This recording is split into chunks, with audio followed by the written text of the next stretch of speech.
ताजदारी सीख लो, सब दिलों पे राज करके ताजदारी सीख लो। आइए मुफ्ती साजिद रजा साहब अलीमी आ रहे हैं, मोहब्बत से दोनों हाथों को उठा के लहरा के बोलो नारे तकबीर। माशाअल्लाह, आप लोगों को खुशी होनी चाहिए। जिस बस्ती में आलिम दीन होता है अल्लाह की रहमतें नाजिल होती हैं। आलिम बाअमल कब्रिस्तान से गुजर जाए 40 दिन तक मुर्दों से अजाब उठा लिया जाता है। जितने भाई खड़े हो गए हैं ये बैठ जाएं, खड़े ना हो तमाशाई ना बने, या तो जलसे के बाहर जाएं वरना बैठ जाएं। दोनों हाथों को उठा के लहरा के बोले नारे तकबीर, नारे रिसालत, नारे हैदरी, नारे गौसिया, मशरके आला हजरत, फैजाने आला हजरत, इश्क मोहब्बत, इश्क मोहब्बत। सरकार की आमद, आका की आमद, मक्की की आमद, मदनी की आमद में ये है मेरे नबी की शान। मुफ्ती साजिद रजा साहब अलीमी आने वाले आ दिखा जलवे बयान के है मुंतजिर फरिश्ते तेरे आसमान के। बादल कमाल इल्म का बंद कर तू यूं बरस, खुल जाए दिल दिमाग हर एक नौजवान के। मुस्तफा सल्लल्लाहु अलैहि वसल्लम की बारगाह बेकसपनाह में झूम झूम कर अपनी गुलामी का सबूत देते हुए दुरूद पाका नजराने अक़ीदत पेश करने पढ़े अल्लाहुम्मा सल्लि अला सय्यिदिना व शफ़ीना व हबीबिना व करीमिना मौलाना मुहम्मद वारि वसल्लम सल्लु अलैहि सलातु व सलामुन अलैका या रसूल अल्लाह सल्लल्लाहु तआला अलैहि वसल्लम।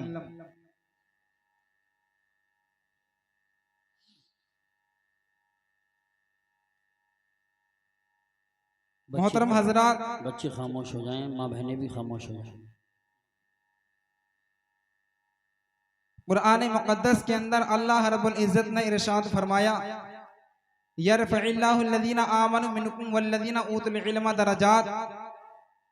इस आयत करीमा में उलमाए किराम की फजीलत को बयान किया गया। जी माशाअल्लाह। अल्लाह रब्बुल इज़्ज़त ने इरशाद फरमाया कि तुम में से जो ईमान लाए और जो उलमा हैं अल्लाह रब्बुल इज़्ज़त उनके दर्जात को बुलंद फरमाता है। बेशक हक। हजरात मोहतरम, रसूल करीम सल्लल्लाहु ताला अलैहि वसल्लम जब इस दुनिया में तशरीफ लाए तो आपने 12 वाक़यात को सुना कि रसूल सल्लल्लाहु अलैहि वसल्लम के ज़माने से पहले का जो ज़माना था वो दौर जाहिलियत के नाम से जाना जाता था। उस दौर में लोग जो थे तरह तरह के आमाल में गिरफ्तार थे, तरह तरह की नादानियों में गिरफ्तार थे। काबे का तरफ तवाफ करते तो बरहना होकर काबे का तरफ किया करते थे। यहाँ तक कि उनके बहुत सारे आमाल जो थे वो नादानी पर मबनी थे, वो जहालत पर मबनी थे। लेकिन सरकार मुअज़्ज़म सल्लल्लाहु ताला अलैहि वसल्लम जब इस दारे फानी में तशरीफ लाए, जब इस दुनिया में तशरीफ लाए तो आका सल्लल्लाहु ताला अलैहि वसल्लम ने उन तमाम खुराफात को आका सल्लल्लाहु ताला अलैहि वसल्लम ने उन तमाम खुराफात को आका सल्लल्लाहु ताला अलैहि वसल्लम ने उनको रद्द फरमा दिया। और आका सल्लल्लाहु ताला अलैहि वसल्लम ने जहां बेशुमार इनकलाबात को बर्पा किया, वहीं पर एक इनकलाब इल्म का भी इनकलाब था। बेशक यानी आका सल्लल्लाहु ताला अलैहि वसल्लम ने आकर के इल्म का इनकलाब बर्पा किया। यही वजह है कि इस्लाम से पहले का जो जमाना है उसको दौर जाहिलियत के नाम से जाना जाता है, और इस्लाम का जो जमाना है उसको इस्लाम के नाम से जाना जाता है। तो इसका सीधा मतलब ये बनता है कि इस्लाम का जो अपोजिट है वो कुफर होना चाहिए, ईमान का अपोजिट कुफर होना चाहिए। लेकिन नहीं, बल्कि इस्लाम का जो अपोजिट बतलाया वो जाहिलियत को बतलाया। क्योंकि आका सल्लल्लाहु अलैहि वसल्लम के नबूवत का ऐलान करने से पहले के जमाने को दौर जाहिलियत करार दिया गया। तो इससे यह पता चलता है कि इस्लाम लाने के बाद अगर कोई बंदा जाहिल है, अगर कोई बंदा इल्म से ना वाकिफ है, तो वो इस्लाम के नाम पर वो अपने ऊपर दाग लगाए हुए है। इसलिए कि आका सल्लल्लाहु अलैहि वसल्लम ने इल्म के इनकलाब को ही बर्पा किया था। हजरात, रहा था कि हम और आप पर ये लाजिम है कि अगर हमने इस्लाम का कलमा पढ़ लिया है तो हमें इल्म दीन हासिल करना चाहिए। इसलिए कि अगर हम इल्म दीन हासिल नहीं करेंगे, अगर हम इल्म को हासिल ना करें, तो हजरात मोहतरम हम अपनी जिंदगी को सही तरीके से नहीं गुजार सकते हैं।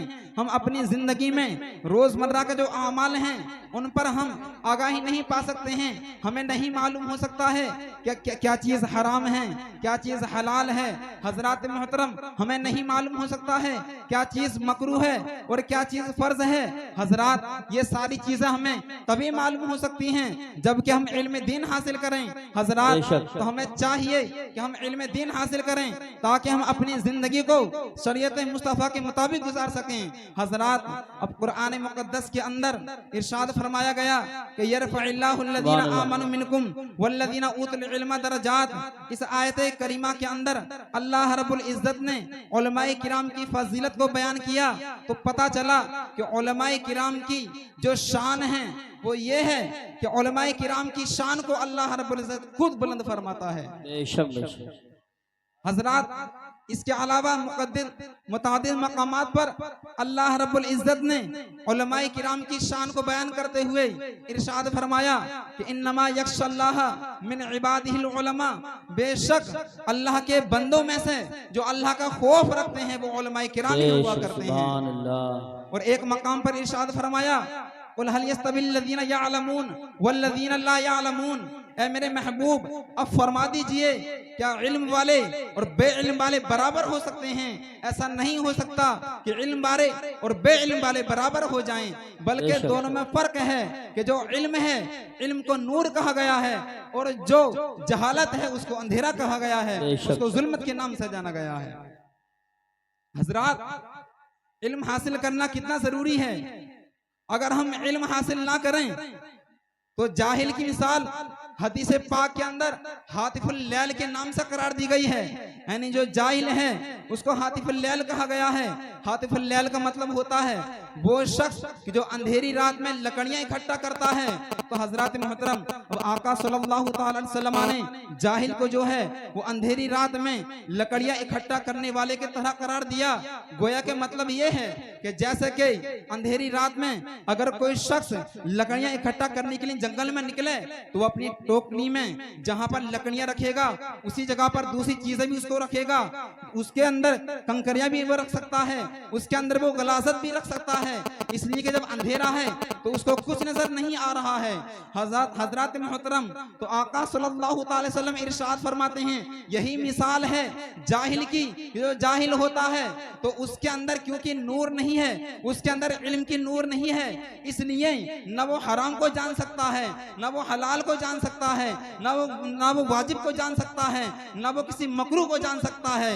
तो जब उसके अंदर इल्म आ जाएगा, जब उसके अंदर रोशनी आ जाएगी तो वो इन सारी चीजों से आशना हो जाएगा। तो उसको वो इल्म हासिल करने के बाद अपनी जिंदगी को शरीयत मुस्तफा सल्लल्लाहु अलैहि वसल्लम के मुताबिक जिंदगी गुजार सकेगा। बेशक बेशक सुभान अल्लाह माशाअल्लाह माशाअल्लाह। तो पता चला कि इल्म दीन हासिल करना कितना जरूरी है। अगर इल्म दीन हासिल ना करें तो हजरात मोहतरम हम नहीं जान सकते हैं कि क्या चीज फर्ज है, क्या चीज हराम है, किन चीजों से बचना है और किन चीजों का अपनी जिंदगी में करना है। अगर हम अपनी जिंदगी को शरीयत मुस्तफा के मुताबिक गुजारना चाहते हैं तो हमें चाहिए कि हम इल्म दीन हासिल करें।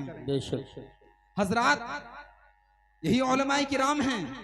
इन्हीं उलमाए किराम की फजीलत बयान करते हुए हदीस मुबारका के अंदर आका सल्लल्लाहु अलैहि वसल्लम ने इरशाद फरमाया कि अल उलमाउ वरसतुल अंबिया, कि उलमा जो हुआ करते हैं वो अंबिया किराम के वारिस हुआ करते हैं। हजरात मोहतरम अब इस हदीस पाक का क्या मतलब है कि अंबिया किराम जो हैं वो उलमा किराम जो हैं वो अंबिया किराम के वारिस हैं। हजरात इसका मतलब ये है कि जब नबी इस दुनिया से तशरीफ ले जाते हैं तो नबी तशरीफ ले जाने के बाद वो अपने बाद में जो है वो अपनी वरासत वो दिरहम दीनार को नहीं छोड़ते हैं, वो अपनी वरासत में माल नहीं छोड़ते हैं, बल्कि वो अगर वरासत में कोई चीज छोड़ते हैं तो वो इल्म छोड़ते हैं। अब ये उलमाए किराम जो हैं इन उलमाए किराम को अंबिया किराम का वारिस कहा गया है।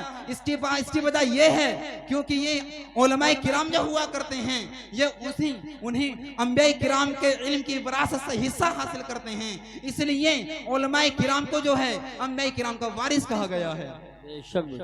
तो हदीस पाक में फरमाया कि अल उलमाउ वरसतुल अंबिया, उलमा जो हैं वो अंबिया किराम के वारिस हैं, इसलिए कि अंबिया किराम की वरासत इल्म हुआ करती है, और ये जो उलमा किराम हैं उसी वरासत से हिस्सा हासिल करते हैं, उसी वरासत से हिस्सा हासिल करके यही जो उलमा किराम हैं ये नाइब रसूल बनते हैं, ये आका सल्लल्लाहु अलैहि वसल्लम के नाइब बनते हैं। बेशक सुभान अल्लाह।